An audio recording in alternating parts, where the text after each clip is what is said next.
Okay, sorry about that. I did have to edit some things out. I misplaced this sheet. So we're going to take our piece here in our adhesive sheet. We're going to take this and line it up. Let me get rid of this because we don't need that quite right now. We will in a minute. All right, so I'm going to line this up so that it's like this one. And I'm going to have it about like this, okay?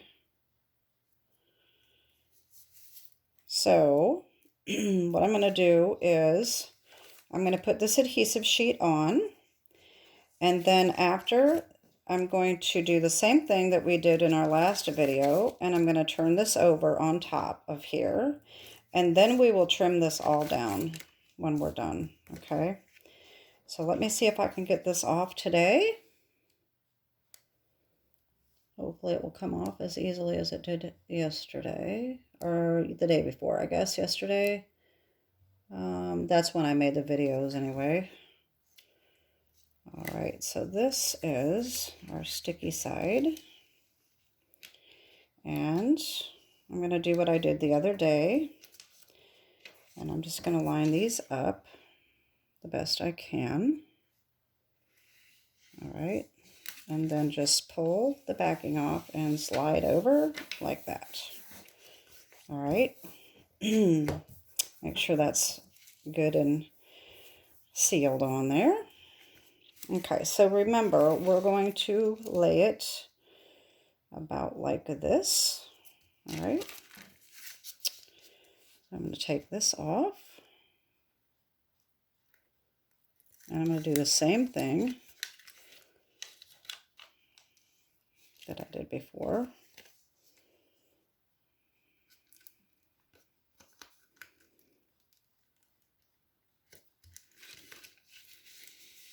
All right, and press that down. So now you can kind of see that we do have wrinkles. Like I've said before, if you don't like wrinkles, the rice paper may not be something you like. You can take, you probably could take your bone folder and go over it a little bit. I don't know if that will make a whole big of a difference. I've never really done that before, but let's see what that does. You never know. It kind of flattens, it does flatten them out a little bit. You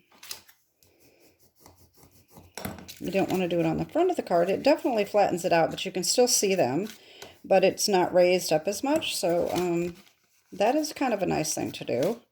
If you don't like the wrinkles, at least it will flatten them a little bit. You could, of course, run it through the embossing folder as the other ones as well. So now what I'm going to do is I'm going to bring my trimmer back in because this is too big for our base. Remember, I made it bigger. It's the same size. Unless you wanted to just have no trim, you could just make it the same size, but I like to have a trim around the edge. So I'm going to bring in my trimmer back in, a cutter, and I am going to line this up backwards, upside down, so that I can just cut off like 1/8 of an inch. All right.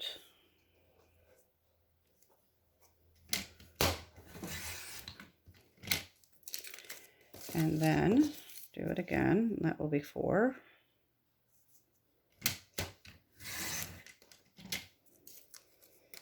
And then this is cut at 5.5, so we need it to be 5.25. So that's going to be another. We can put this right up here now at 3/8. That's a little easier.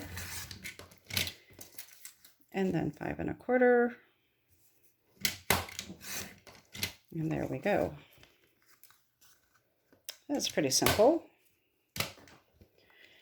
Like I said, the adhesive sheeting is also good for vellum because you can't see it. See how well that it's just on there. You can't see the adhesive. So then you just glue this on. I will use my sticky glue today. My other one, I've been having trouble with getting it out. I think it's toward the end of the bottle. It's starting to plug up. So I thought I would just use my sticky glue. All right, so then we put this on here like so.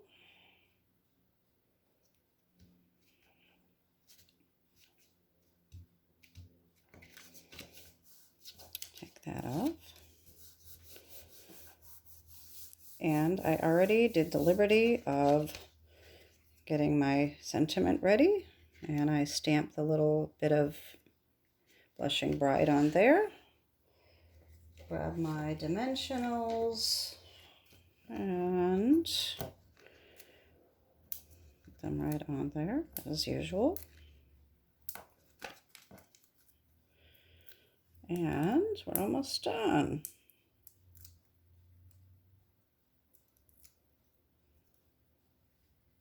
There we go. And there you have it, a rice paper card. There's our 2 rice paper. Okay. So now that you have that, I wanted to show you another little thing I talked about yesterday was the bag that I used. This one I used yesterday is actually a cereal bag from Whole Foods, and this works great.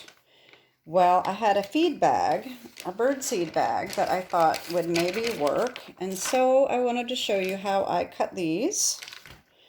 So this is just a birdseed bag, and it's kind of big. So what I do is I fold these up so that the bottom of the bag is folded up, and we just need to get rid of this embossed part right here that holds it together. Okay, I'm just going to cut that off.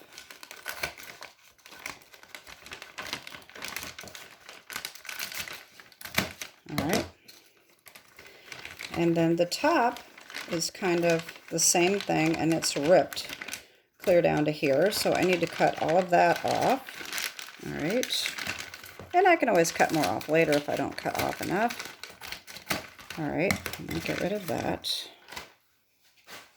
Okay, then find your seam, which is usually in the back of the bag, and get that seam like this and refold the bag flat, and then just cut the seam off.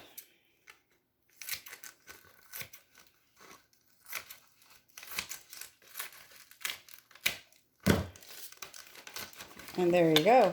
We got a great piece of plastic to work on. Of course, I have to take this to the sink and wash it with soap and water, but this is going to make a great piece of plastic to do these cards on.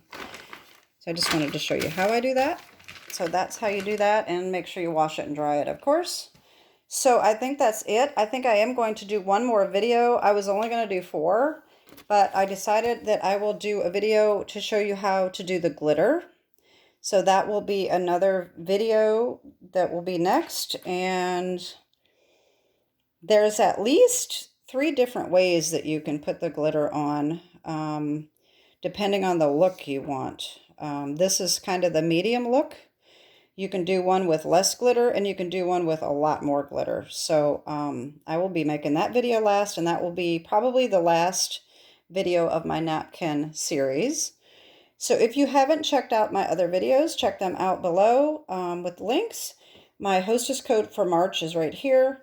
Don't forget, I do not have a Stampin' Up! Website. So all you have to do is just enter my hostess code, or go to StampinUp.com, enter my name, Brenda Fertitta, and click on Find a Demonstrator. Find a demonstrator, put my name in, and click on it, and you will be shopping with me. Some browsers will save that as well, so I don't know if yours will or not. In any case, thank you very much for tuning in. Don't forget to like and subscribe, and I'll see you in my next video. Take care, and God bless. Bye-bye.